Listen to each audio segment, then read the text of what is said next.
Hello student, welcome to wings institute Bilaspur. Second जो हम topic ले रहे हैं वो भी हम फ्रॉग से ही ले रहे हैं, क्योंकि ये अभी नया नया आपके सिलेबस में ऐड हुआ है। पहले था जरूर, लेकिन पिछले कुछ सालों से ये नहीं था, तो उसके कुछ आपको जो डिटेल उसके क्वेश्चन हैं और थ्योरीज हैं वो अभी ज़्यादा अवेलेबल नहीं है। ठीक है, तो इसलिए हम इसमें आपको सेकंड जो अभी वीडियो मैं बना रही हूँ वो आपका फ्रॉग से रिलेटेड है। इसके पहले मैंने फ्रॉग का एक वीडियो जो बनाया था वो आपके फ्रॉग का हार्ट का स्ट्रक्चर और उसके इम्पॉर्टेंट चैम्बर के बारे में था। ठीक है, और अभी जो हम देख रहे हैं वो है फ्रॉग का मेल रिप्रोडक्टिव सिस्टम। ठीक, तो आइए इसको हम डिस्कस करते हैं।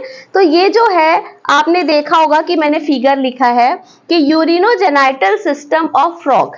मैंने इसे male reproductive system of frog नहीं लिखा है। क्यों? ये पहला क्वेश्चन है, ये ऑब्जेक्टिव में भी आ सकता है।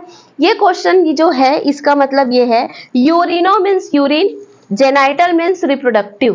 तो ये जो इसका स्ट्रक्चर आप देख रहे हैं ये दो काम करता है, ये यूरिन पास आउट भी करेगा और ये जो गैमेट्स हैं उसको भी पास आउट करेगा। उन दोनों के लिए एक ही डक्ट है, इसलिए हम इसको यूरिनोजेनाइटल सिस्टम कहते हैं और यूरिनोजेनाइटल यहाँ पर डक्ट है।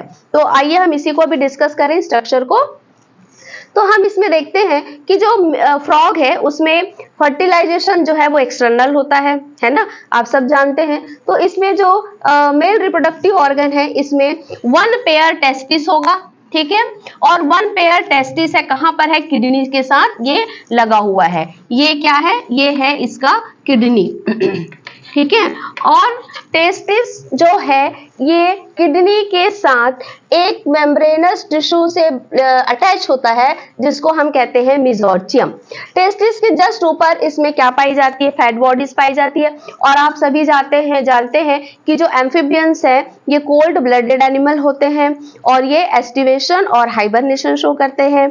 एस्टिवेशन मीन्स ये समर में जो है वो बोरोइंग एनिमल है, तो ये नीचे बिल में चले जाते हैं और वहां पर जो डिजोल्व ऑक्सीजन है, जो वाटर में डिजोल्व ऑक्सीजन है, उसको अपने स्किन के थ्रू एब्जॉर्ब करते हैं। और सेम काम ये कब करते हैं? हाइबरनेशन। हाइबरनेशन मीन्स ये विंटर में जब बोरोइंग हो जाते हैं। ठीक है, तो ये इस वजह से जब ये इस समय जब ये हाइबरनेशन और एस्टिवेशन पीरियड में होते हैं तब ये रेस्पिरेशन भी नहीं करते हैं, कोई फिजिकल मूवमेंट इनमें नहीं होता है। ठीक है, तो ये कैसे रेस्पिरेशन करेंगे? तो डिजोल्व ऑक्सीजन को लेंगे। और दूसरा कि इनको एनर्जी कहाँ से मिलेगी, क्योंकि ये उस समय न्यूट्रिशन भी नहीं लेते। तो ये जो फैट बॉडी है ये फैट बॉडी यहाँ से इनको एनर्जी प्रोवाइड कराती है। ठीक है, अब आते हैं आगे।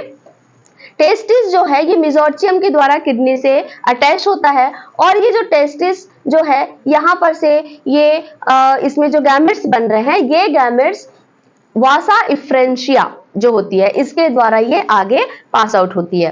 वासा इफ्रेंशिया जो है हमने इसमें लिखा है 10 to 12, मतलब ये इतने इसके स्मॉल डक्ट्स जो है वो पाई जाती हैं। ठीक है, अब ये वासा इफ्रेंशिया जो है वो आगे जा करके एक कैनाल बनाता है जिसको हम कहते हैं बीडर्स कैनल। ये बहुत इंपॉर्टेंट है, आप लोग इसको टिक कर लीजिए क्योंकि इससे रिलेटेड क्वेश्चन आएंगे ही आएंगे, क्योंकि बीडर्स कैनल जनरली सभी में नहीं होते हैं और स्पेशली फ्रॉग में ये कहां पर होते हैं और क्या फंक्शन करते हैं ये क्वेश्चन पूछा जा सकता है। तो अभी हम देखते हैं कि ये कहां पर आ रहा है। तो बीडर वॉस इफ्रेंशिया जो है ये सब जितने भी वॉस इफ्रेंशिया हैं 10 to 12 पेयर्स ये कलेक्ट होते हैं एक साथ और ये एक कॉमन डक्ट बनाते हैं जिसको हम बीडर्स कैनल कहेंगे। और बीडर्स कैनल आगे जा करके यूरिनोजेनाइटल डक्ट में ओपन होता है, यहाँ का भी और यहाँ का भी। ठीक है, और ये जो बीच में है इसमें ये है इसका एड्रीनल ग्लैंड, ये है एड्रीनल ग्लैंड। ठीक, तो ये जो दोनों यूरिनोजेनाइटल डक्ट है ये आकर के एक सैक लाइक स्ट्रक्चर में ओपन होता है। ये जो सैक लाइक स्ट्रक्चर है यहाँ पर देखिए, सबसे पहले हम ये देख लेते हैं कि ये किडनी है। किडनी में क्या हो रहा है? Urine formation. यूरिन जो है वो भी कलेक्ट होके कहां से आएगा? इसको हम यूरिनोजेनाइटल डक्ट को हम यूरेटर भी कह सकते हैं। यूरेटर मीन्स क्या, वो डक्ट जो कि यूरिन को पास करता है, ठीक है। तो ये यूरिन भी कलेक्ट करके ला रहा है, और दूसरा कि ये गैमेट्स भी यहीं से पास आउट होते हैं, इसलिए हम इसको यूरिनोजेनाइटल डक्ट कहते हैं, ठीक है। अब ये दोनों डक्ट जो है एक सैक लाइक स्ट्रक्चर में ओपन हो रहा है, जिसको हम कहते हैं क्लोएका, ठीक। यहाँ पर हम इसको एनस नहीं कह रहे हैं, ठीक है। क्यों? क्योंकि क्लोएका जो है वो एक सैक लाइक चैम्बर होता है, जिसमें कि waste product, solid waste product की ओपनिंग भी यहीं पर होगी, मीन्स एलिमेंट्री कैनल की ओपनिंग होगी, किडनी की ओपनिंग होगी, और जो इसके जेनाइटल डक्ट हैं उनकी ओपनिंग होगी। तो 3 डक्ट जो है वो इस सैक लाइक चैम्बर में ओपन होते हैं, और एक कॉमन एपर्चर जिसको हम कहते हैं क्लोइकल एपर्चर के द्वारा ये तीनों प्रोडक्ट जो हैं, urine, solid waste product and gametes, ये सभी यहाँ से ही पास आउट होंगे। तो ऐसे स्ट्रक्चर को हम यहाँ पर क्लोइका कहते हैं, ठीक है। तो स्टूडेंट, आपको समझ में आ गया होगा कि हम फ्रॉग के मेल रिप्रोडक्टिव ऑर्गन को यूरिनोजेनाइटल सिस्टम क्यों कह रहे हैं, ठीक है। और क्वेश्चन भी इससे क्या क्या बन रहे हैं कि किडनी जो है ये किसका पास आउट कर रही है, तो ये यूरिन यहाँ पर लेके आ रहा है। टेस्टिस कितने पेयर होते हैं, what is the function of fat bodies, what is cloaca, ये difference between cloaca and anus, ठीक है। तो इस टाइप के क्वेश्चन जो है इससे आपके बनते हैं। तो स्टूडेंट, यहाँ पर एक और सबसे इंपॉर्टेंट क्वेश्चन जो बनता है वो ये है कि correct route for the passage of sperm, ये क्या है, किस रूट से होकर स्पर्म जो है वो बाहर पास आउट होता है। और ये जो स्ट्रक्चर है, ये आपसे, ये जो क्वेश्चन है ये आपसे तब बनेगा जब आपको इसका स्ट्रक्चर मालूम होगा।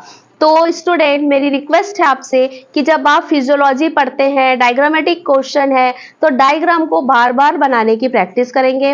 आप 11th 12th पढ़ के आए हैं, अगर ड्रॉपर वाले हैं तो आपको उनकी प्रैक्टिस पहले से होगी, और आपको ज़्यादा ज़्यादा लेवलिंग करनी है, ताकि आपको इसको रटना नहीं है, बायो रटने की चीज़ नहीं है।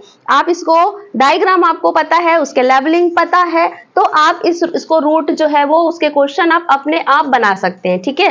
तो हम ये जैसे देख रहे हैं कि ये जो करेक्ट रूट क्या है, तो सबसे पहले टेस्टिस, टेस्टिस से कहा जा रहा है ये किडनी, वॉसिफ्रेंशिया ये इस जुड़ा हुआ है मेसोर्जियम से। टेस्टिस से जो मेल गैमेट है वो वॉसिफ्रेंशिया में आएगा, और वॉसिफ्रेंशिया जो है वो आगे ओपन होगा बीडर कैनल में। यहीं पर किडनी का भी ओपनिंग है। अब ये दोनों बीडर कैनल में ओपन हो रहे हैं, बीडर कैनल से ये कहाँ जाएगा, यूरिनोजेनाइटल डक्ट, और यूरिनोजेनाइटल डक्ट इसको लेके जाएगा क्लोइका में, और क्लोइका से क्लोइकल एपर्चर के द्वारा बाहर पास आउट हो जाएगा। तो स्टूडेंट, जितना ज्यादा डायग्राम की प्रैक्टिस होगी विथ लेवलिंग, कम से कम 3 से 4 क्वेश्चन जो है वो आपके डायग्राम बेस्ड आते हैं। तो आप डायग्राम अच्छे से प्रैक्टिस करेंगे तो आपको ये क्वेश्चन को रटने की जरूरत नहीं है, उसके बेस पर ही आप उसको सॉल्व कर सकते हैं। Thank you.